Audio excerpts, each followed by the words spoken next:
All right, everybody. Finally, a huge victory for the Jungle Podcast. We're so excited to talk about a win, beat Tennessee at home in the season finale, securing what should be securing a spot in the NCAA tournament. Man, winning record in the SEC, 20 win season, and finally a quality win. We had a couple quad one wins, but this is obviously the best one of the year. Tennessee was number 3 in the net coming into today, which is probably a little overhyped for what they are right now. But they're great. They're the best defensive team in the country, probably. Huge win. Storm and Norman. Ryan is here. He was at the game, somehow got home in like 10 minutes in Auburn. It's crazy. Ryan, what was it like being there? What was the crowd good? It was spring break. How was it? Yeah, the crowd. I mean, I'm not gonna lie. The first half was a little like it was on edge because you could feel like you don't know which way the game's gonna go. I think Tennessee at one point got out to like a 6 point lead, and then almost an 8 point lead there with under 2 minutes in the first half. I think everyone kind of felt like, here comes the end of the first half woes, like we saw against Kentucky, like we saw against Alabama, and I think that was kind of weighing on the. But when Wendell hit that shot, you kind of feel the energy turn a little bit. It has to be under 10 minutes to go. Place was buzzing. I mean, they were trying to will that team to a victory. You can kind of feel a sense of relief there with under a minute left, and after some guys hit some free throws. And I was telling you, like, you can kind of see the bench and Bruce just kind of feeling a sense of relief there that they finally got over what may be the hump. Yeah. Last game of the year, but now the new season starts. Yeah. And you kind of have some momentum going forward a little bit. But it was so good to feel. It felt like a March game. I think it was in the end it turned out to be a good crowd on hand. It's awesome, man. Yeah, it's cool to hear somebody who was actually there. I almost went down there, ended up not doing it, but great win. Yeah, the relief I think is for the players, for the coaches. Everybody knows this is a tournament team. This is not, there's a lot of narratives out there about how bad this team is, and it's been really frustrating. I think to make fun of Jackson's word, he uses a lot on the podcast. Frustrating team at times, tough to keep coming up short in huge opportunities and against good teams, but I'm just glad this team, they deserve to be in the tournament. They deserve to not play in the first four. And I think all that probably got accomplished today. And they are either going to be the 6 or the 7 seed in the SEC tournament next week, which we'll talk more about. But for this game, I'm glad you highlighted that a few big picture things that I saw from watching on TV, and you can kind of fill in around it. Like, I thought everybody except for Wendell Green on the defensive end did a really good job. The perimeter guys, Zepp, KD, Trey Donaldson, Flanagan, great job getting around screens and defending the way we wanted to defend them. I think we've had good plans all year. I think the coaches maybe aren't going to get the credit, but they've really maximized what we've got. And so that was huge to me. Hitting threes is obviously huge. We hit some shots. We had the home energy, but last episode we focused way too much on the 5th foul on Janai Broom. It was like half the podcast because it was such a pivotal moment and it was so weird how it happened. That 3 at the end of the half, I'm not going to try to like trash Wendell Green's defense to this whole podcast, but him hitting that 3 from the deep corner, making it a 4-point game, and we get the ball coming out of the second half, that's a huge swing. So you're right. That was big. And then obviously he continues to be just clutch down the stretch at the free throw line and taking care of the ball for the most part, which is huge. He also made a great play. I wanted to point out, like, I think had turned it over or maybe had made a bad pass or something, and he was running back, and Vescovi just kind of tossed the ball to his teammate, and he came in like a missile and got it, and that was a huge swing too. So we made those little plays in the second half, again, that you've got to make when you're maybe not quite as talented as the better team you're playing. Yeah, I think from a defensive standpoint, honestly, we match up better when teams like Tennessee play in a half court, offense, and that's been the case since Verse has taken over here. Honestly, with just the way that we defend in the half court. Honestly, my kind of game changer today was Zepp, because when he came off the court, that Vescovi got hot. Vescovi. He had open looks. We weren't really playing him well off the ball screens, when KD was guarding him. And honestly, KD's body language on the bench the whole game was not the best. And then when he came off the bench, he kind of threw when they took him out of the game with 6 minutes left and put Zep back in, he threw like his wristband. I'm like, you know what? We don't need to see you anymore, anyways. Like, if you're going to be that way, then we might as well just chalk this one up as an L if you're going to be that way. So Mhm. when Zep came back in, he was that those are the type of games that we benefit from having Zep when he can make those type of defensive plays, hound someone off of ball screens like that. Because Vescovi had 21 points with 6 minutes left and had zero after that when he came back in. That was massive. And that was huge, in terms of like the way they mismatched us a little bit. Obviously they got some open looks down low, but I thought the whole game, we saw this when we played them at Tennessee, right? Like the way that we played them, we couldn't hit a shot because we were, playing away and we just something happened. So we honestly all thought that after we played at Tennessee that, if we get them at home, we play defense like this, like Right. we're gonna win. And I think you started to see that in the second half a little bit, and the crowd kind of willed us to a win there towards the end as well. But Wendell hitting that shot kind of changed things, because then when he had the ball on offense and they were getting mismatches with their with their big guys, with I can't even say the name, number 13, getting the ball, up top, as well as Plasevich and some of those other guys, Meshack, like he was able to blow right past him. Mhm. And that was key because, it was it was game changing, honestly. But yeah, just the way that we played on defense in the second half, especially with under 6 minutes left, knowing that we had this win was very encouraging. It takes both sides. I'm big on like I think with this team, I focus more on the defense just because I think it has to be so good for us to beat quality teams. I just think we have to play at a very high level. So I get very frustrated when we make simple, mistakes, which really hasn't been happening as much. But in so many games this year, it's like, well, oh, we actually shot the ball well. Well, we didn't quite play to our standard on the other end, and then vice versa. The Tennessee game comes to mind. To not like they did not hit a basket. I'm glad you mentioned 6 minutes. That last 6 minutes, at least until 30 seconds to go, they had not made a field goal. They hit some free throws. They got to the line. So that's huge. And you're right. That's right when Zep came in. And I said at the under 4, I was like, you got to go with Zep, right? I mean, you got to finish with him in this game. Yeah. And how many minutes did he play? He was on the I court. don't know, but you could tell, like you knew that towards the beginning, especially when he had that layup at the beginning of the Yeah, game, yeah. it was like, all right, so it's senior day. Like he wants to go out with a bang here. And look, like we got 2 points. He didn't really turn the ball over.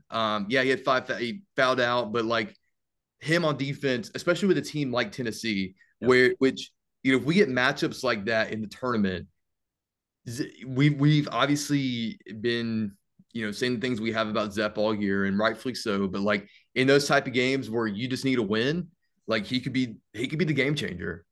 Well, he was great, and Ben was making a push for him to be MVP. I think he deserves mention. I think our perimeter defense by our 2 guards and wings deserves a lot of mention.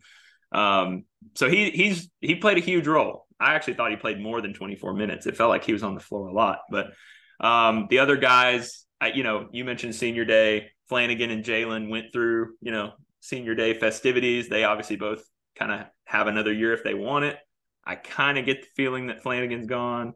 But great game from both of them, honestly. Kind of typical, good Flanagan, good Jalen games. Not necessarily going to, they're not, a first round pick necessarily, but really solid players. And I think the steadiness of really that whole starting group, right? Zep, Wendell Green, Jalen Williams, Janai Broome, Flanagan, they were all good.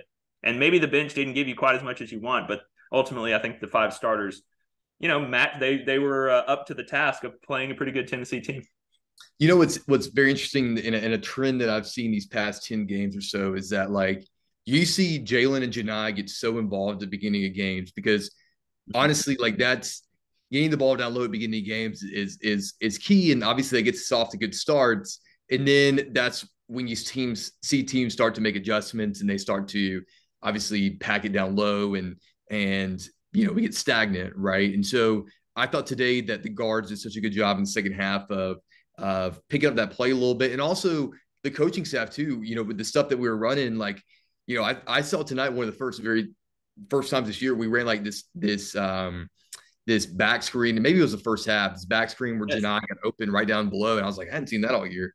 It's just like they got creative today, and we've seen offense on this team trend up, right? All this second half of the year, Yep. which is what we've needed, right? And you know, I think in terms of yes, like we've been so close all year to getting these wins, and we finally got one today. So would you rather be winning but trending down, or losing so closely against top teams and then finally getting one trending in the right direction? Like, and that's where we're heading to into March now. Like the comparison between the two teams from this year and last year is obviously so like vast in terms of the way that the talent and the players we have, but like we're in a direction where like we could probably win one or two games in the SEC tournament. You So know, and do you think, and this is something I was talking, I mean, I personally, there's no, if Alabama's not the top team in the country, they're in the top three or top five, right? Like that's who they are. They're really good. They lost today. And if we had held a 17-point lead, they would have had to split a title and lost to the team they had to split it with. they should have lost three in a row, for They being should have. honest. They have not been as good. But my point, and I'm excited about where they're trending because teams like us, like you said, the last few weeks have been hanging with them and really had every chance to beat them. But they're really good, and I think the fact that we did go on the road to Tennessee and play in that rock fight, and we did go to Alabama and actually shoot the ball well and put up points, and like maybe the SEC isn't good. I know that, March always kind of frames these narratives. Like last year, all the SEC teams lost in the first weekend pretty much. So maybe we'll see how that goes. But I just think if Auburn's going to get in as an 11 seed or 10 seed or whatever, they've proven they can hang with some of the top teams. Now, can they do it at a neutral site? Can they do it 2 games in a weekend to get to the Sweet 16? Who knows? But I think you're right. At least even with the losses, we have the most quiet thing about this team in the last few weeks, because everybody's been so stressed about the tournament, is they are just playing offense better. They're playing offense way better and more efficiently than they were in the first half of the conference schedule. Yeah, no, for sure. And that's, people are going to rag on the coaching staff for roster management in the offseason and recruiting. But, honestly, I think this is probably at the way this team was playing midway through the year. 20 wins by this team is incredible, and 20 wins playing in the right direction heading into March is a huge testament to this coaching staff, because you're right, Alabama has beaten everybody at home in some instances by 40 more at home, and for us to go in there and to almost pull that out in overtime with 4 guards or 5 guards playing at once, that's incredible. And so, I think this coaching staff deserves so much credit for getting 20 wins. Man, when I was in school, we had a hashtag, it was 20 plus. It was back when Alan Payne was on the team, and like we begged and begged and begged for them to get 20 wins, and like we got like 14. But like, it's like it doesn't come often. I think we took it for granted, and yeah, this is a down year, but if a down year has 20 wins, then sign me up for it. Exactly. And I think if you didn't enjoy today and locking up this, really important, we've talked on this podcast probably more than others, how important it is to be one of these programs that makes the tournament, as many years in a row as you can. This is going to be back to back, which is huge.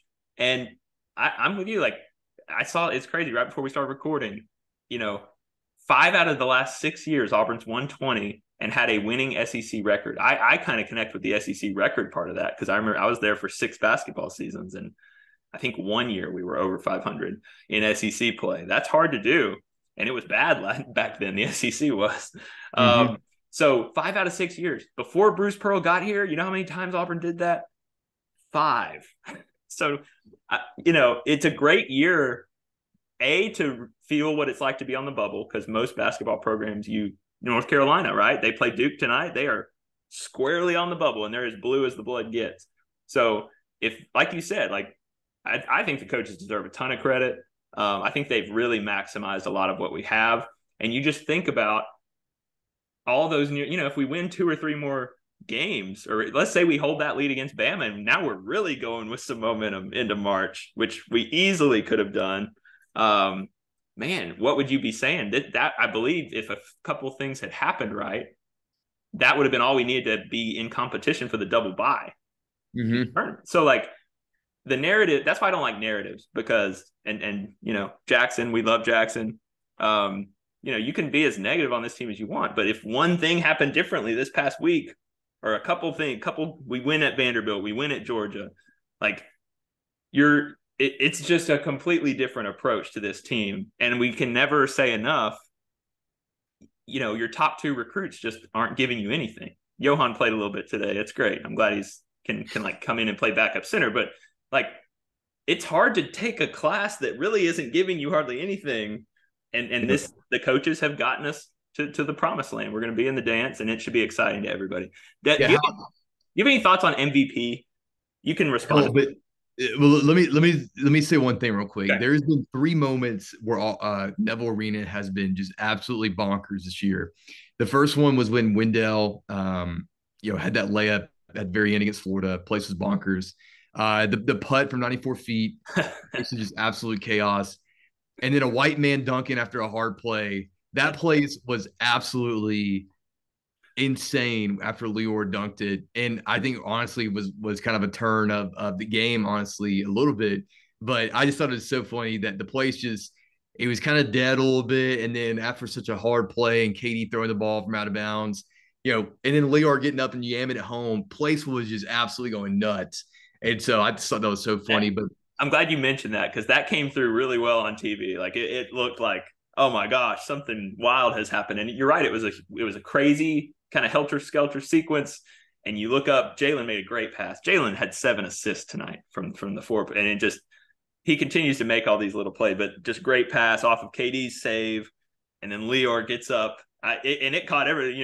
They flashed to the bench on the TV broadcast, and everybody, like Cardwell's eyes are coming out of his head. So I'm glad you mentioned that. That was a great moment. I think honestly for MVP, it's got to be Wendell. I mean, the dude put us on his back there at the end. I think what he had maybe 5 points at the end of the first half. I don't have the stat sheet for the first half, but having 5 to 7 points in the first half and then just going off. I think I saw a stat where in the last 10 minutes of the game, he had 13 points on 4-5 from the field and 5-5 from the free throw line. Honestly, throughout the year, he hasn't been like the most consistent from the free throw line. Like he usually goes 1 of 1, 1 of 2, 0 of 2. And so he's been extremely consistent from the line recently in the past few games, which has just been, it's game changing. I mean, today we were 75% from the free throw line, and Tennessee was just under 63%. So, we won that battle. And so, and honestly, for how big of a team Tennessee is as well, they only out rebounded us 35-28, which, is in the end, it's whatever because we won by 10 or 9. But, I think for a single kind of performance, it's got to be Wendell. Just with the way that he played in the second half and how he took control with under 10 minutes left, really. The argument for him is the points, the huge shot at the end of the half, or at the end of the first half. And then, 2 turnovers in 34 minutes against those guards at his size isn't bad either. He took care of the ball pretty well. It never felt like maybe there was 1 or 2 in the second half that felt a little like poor decisions shot wise, but overall, all year, he's just been so much more efficient scoring on how many shots he's taking. And he just feels way more under control, and never underestimate 6 for 6 at the free throw line in the last couple minutes. That's just massive. So that would be his argument. I did want to shout out, I thought Janai Broome was great. I think I've been so pleased with him this year and how well he is adjusted to SEC play. And Tennessee is a physical, big, tough, aggressive team. And he was actually pretty quiet, which for him, I think he gets in trouble only when he gets a little. I like that he plays with an edge, but sometimes it's a little too far and it gets the other team going a little bit. How about him too? Like the past few games, becoming a little bit of a deep threat. Yeah. I mean, that ball in the corner, those 2 threes he made were crisp. And the other 2, I mean, I think one was late in the shot clock, so we had to get it off. But, he's been pretty, shooting around 50% from the 3. Like if that can become an option for 1 or 2 here and there, like that's great. I think that's kind of expanded his game a little bit too. And we've mentioned, a lot on the podcast, like how many guys are hitting threes, right? Like, and 5 guys hit threes, 3 guys hit multiple. Flanagan, Green, and Broom all hit multiple threes. 36% is pretty good for us. We're trending up there, like you said. Jalen missed some open looks that he'd probably rather, he's been hitting a little more than that. But so Broom deserves a shout out. I think Flanagan deserves a shout out. I think Jalen deserves a shout out for leading the team in rebounding and assists and 0 turnovers for him, which is great. But I'm not gonna. We'll give it to Mr. Green, I think, because of all the factors we've talked about. And this team just seems to go as he goes. I know it's not that simple. There's a lot that goes into it, but this is one of the better performances I can remember against one of these type of super athletic, big. It's a tough matchup for him. Now Ziegler being out, there was a little more size on the ball there. But I just thought he handled it really well, and he seems to be. I always get nervous because sometimes he'll have that game where it's like he's just so small, and it just feels so difficult for him sometimes. But credit to him, man. He missed that shot against Bama at the end of regulation. That was a pretty clean look, and to come back and kind of ice the game, we can give it to him. Couple of things to point out. This goes back to the beginning of the year. This team turned the ball over a lot. 6 turnovers against this Tennessee defense is unbelievable. Like that's not – we should have said that in the first minute of the podcast. Getting shots on the glass and not turning it over. Huge. We turned them over 11 times, so that's big. 21-4 points off turnovers for Auburn, so we made the most of their mistakes. 15-0 in fast break points. We got out and run. You mentioned Zepp's layup, Lior's dunk. We just got out and we got some cheap points, which you have to do. Tennessee is statistically one of the best defenses in the country, and I think we did a really good job of that tonight. Yeah, I mean, honestly, if you think about it, since the Ole Miss game, maybe even farther back, like turnovers has been cleaned up a lot. It has. And so, it goes back to the point of like, yeah, we've been losing, these games and been getting so close, but there's been so many positive trends. I think it's what's been like weighing the coaching staff down, the players down is like, well, what else do we have to do to win these games? Like, and so I think to finally get over that hump somehow and get that confidence rolling. And look, like we could honestly go play in this tournament and get smoked the first game, and everything we're saying now is gone. But like when you look at trends, right, and you look at ways teams are playing, like you gotta like where we're at right now. And that the turnover margin, assist today too. Having 18 of those, and Jalen with 7. All are just incredible stats trending in the right direction. Over the past few games, and so all that is to say that when this team needed to come through today, they did. When the arena had so much like nervous energy and negative energy towards the end of the first half, like they bounced back. Wendell hit that big shot. So I can't say enough positive and encouraging things to kind of end this year. I mean, and let's be honest, like this year's just been a grind. Like, I mean, I can't believe it's over, but it's just been like this regular season has been such a grind compared to last year. And so, it's good to finally get like a big win, a win against a net 3 team, a quad 1 win that we've been so desperately needing. And so I think this staff and these players can rest kind of easily with that, hopefully moving into next week. And now you just go play ball, like you said. I mean, now this is what you do all that for. You go to Nashville and see if they can, win a game or two. If you make it to Saturday, then you've got a shot, right? I mean, it becomes just matchups at that point, and can you find something? So that's the fun part of all this, and that's why you work so hard to put yourself in position for the big one coming up in a couple of weeks. Really, the only things we didn't do well, the bench didn't score much, and then offensive rebound, they only beat us by 3 on the offensive glass, which, like you said, is a very livable number, especially with Cardwell out. 26-7 bench points, like I mentioned. But I mean, overall, it's a really clean game against a really good team. I know there's some debate about how good Tennessee is. I think they're pretty vulnerable to be upset because of how they play. And I think we've shown that both places.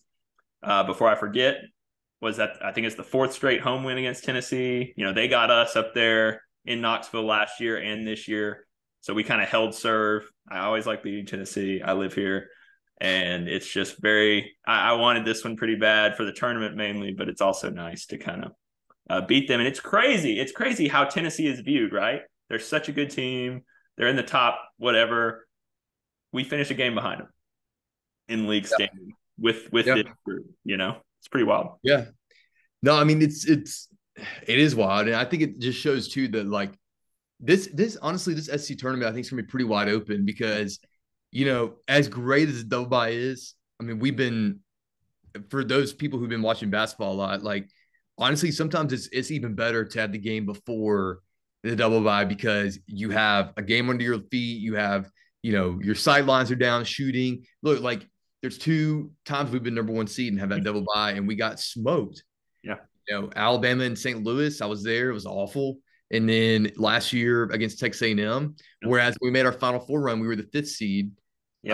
And, had the incredible runs and it all kind of starts sometimes with having a game before a team that has a bye. And so, double bye is great, but depending on where we are in the seeding, like you never know. As long as we can avoid Kentucky. I actually really like our so as we talk, the game, we are going to be the 6 or the 7 seed. Either way, we play on Thursday night. So we know that it's either going to be at 6 Central or 8 or 8:30 whenever that one finishes up. So we will be that Thursday night session.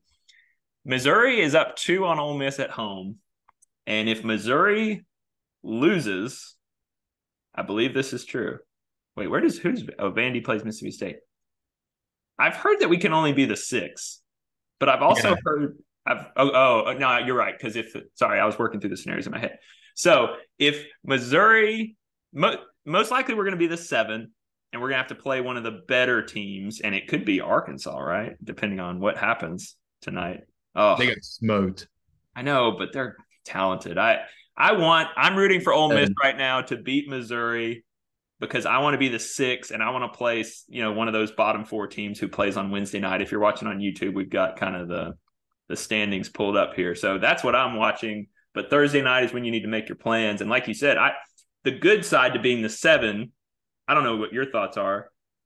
I would rather play against A&M again.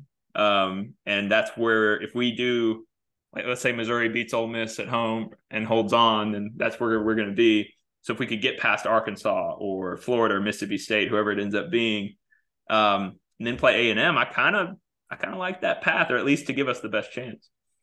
Yeah.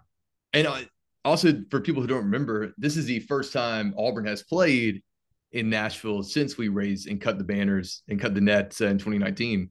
So because we didn't play in 2020 due to suspension, because of the whole the NCAA thing, we took the year off from all postseason play. So we didn't play in 2020. All right. Last year was in Tampa. So this is the first time we're playing 21. Was 21 in Nashville? I could have sworn we played, because it's always so much fun to go to those games. I'm looking forward to it this year. Anyway, sorry, I didn't mean to. I'm just trying. It was 2020, 2021 was in Nashville. We didn't play in that one. So then the 2021, 2022 season was in Tampa. Oh.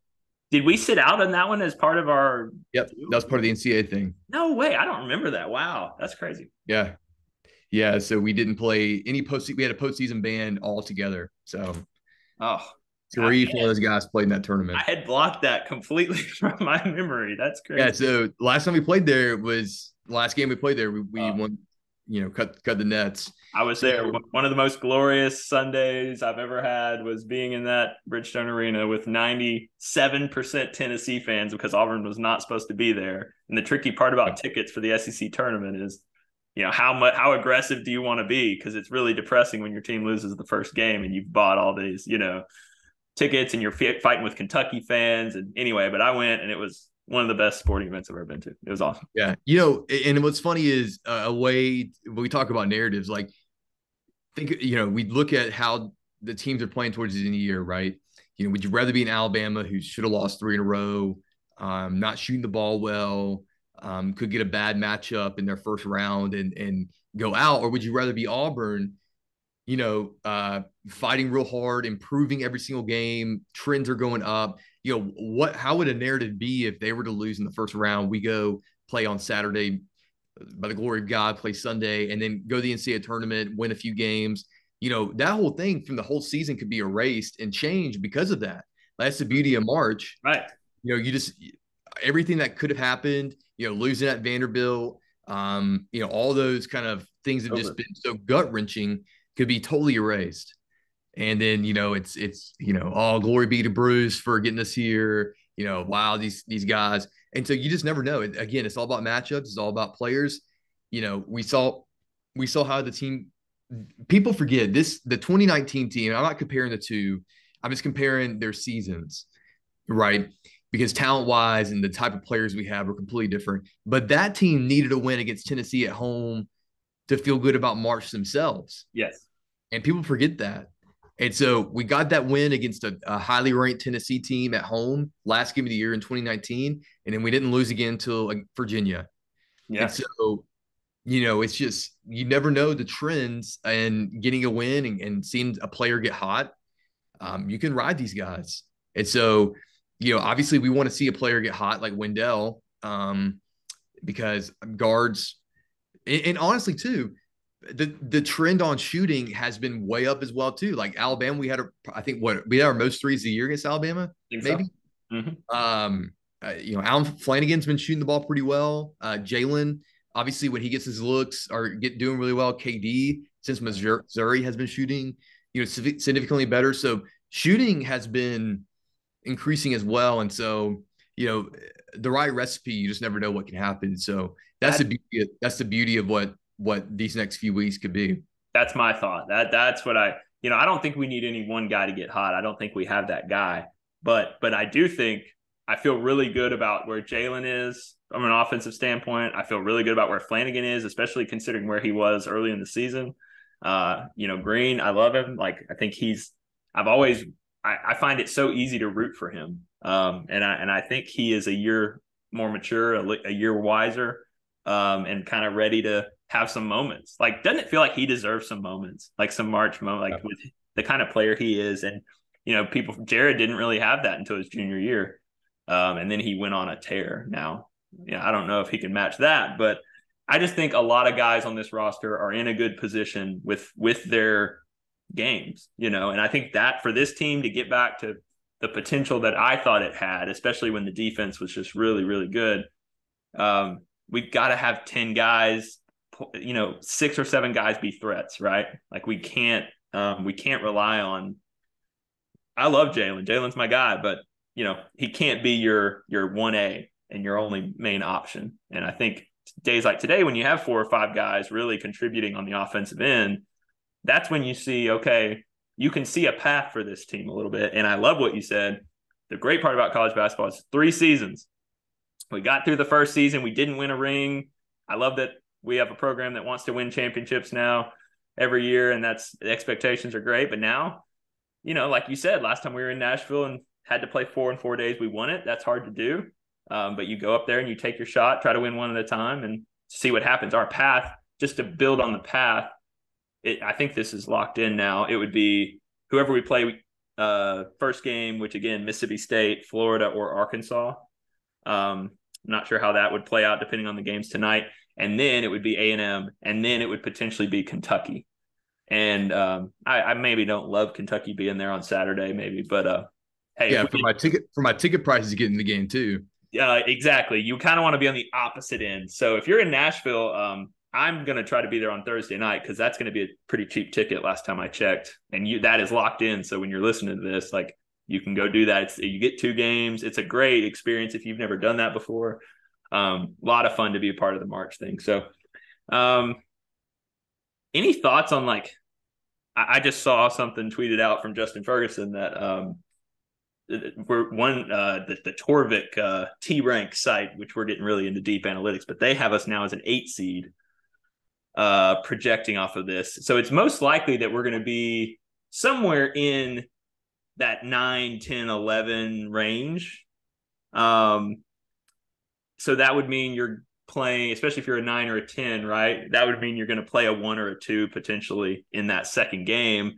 And that's where I think what you said comes in, very possible. Like, you just beat a Tennessee. They're probably going to be a 3 or a 4, but you just beat them. You just went to Tuscaloosa and outplayed the number 1 seed Alabama. Like, you'd have to think that's going to leave them, at least now they have some tangible results that they can point to and be like, okay, we are a decent team and we can compete with anybody, Yeah. I mean, part of me feels like a 10 or a 9 or a 10.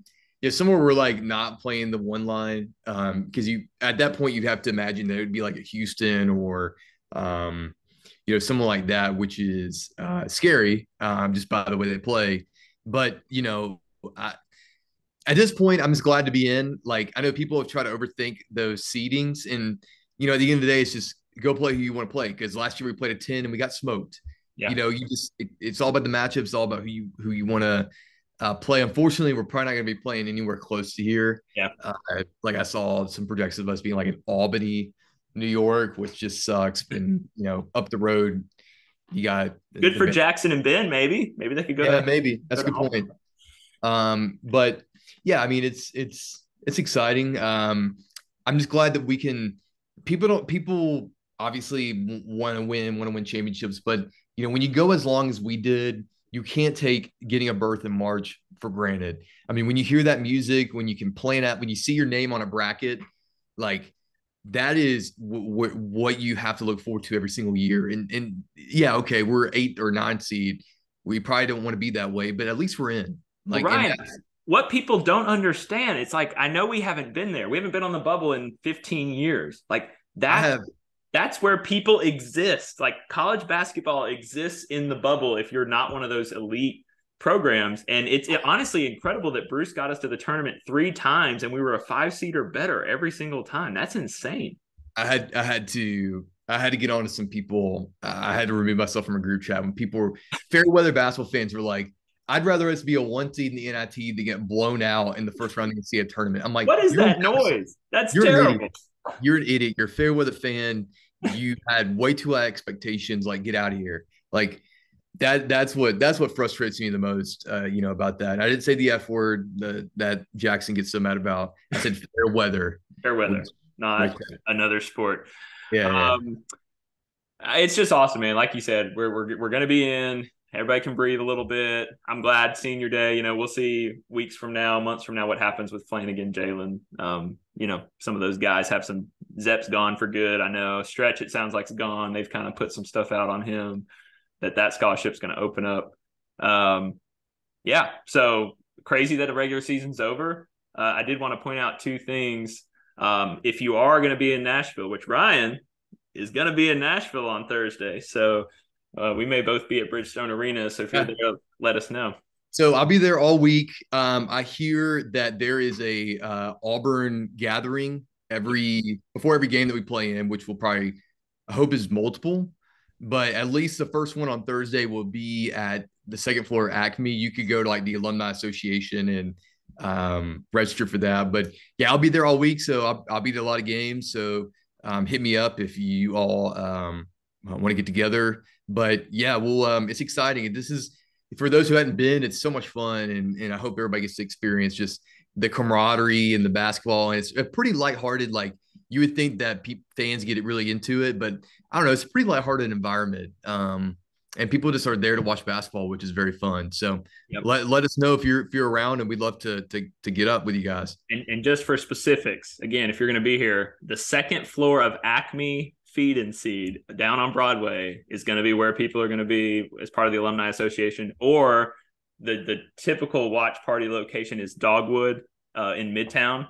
So both of those are going to kind of be your spots. If you're not going to the game, if you're just going to be there hanging out, those are great places to watch. And like Ryan said, obviously if you win, you get to keep playing, and those locations are going to go, for the next few days. Go ahead.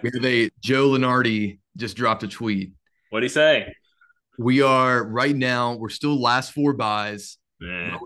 We've moved up a spot at number 40. Just 1 spot? Come on, Joe. Oh, 2. We were 42 last time. Oh, okay. So yeah, I mean, it's And That's a 10. That's a 10 if you're doing the math. to be quite honest with you, even if we would have lost, the bubble is so weak I this year. think we were in. I think we were in either way.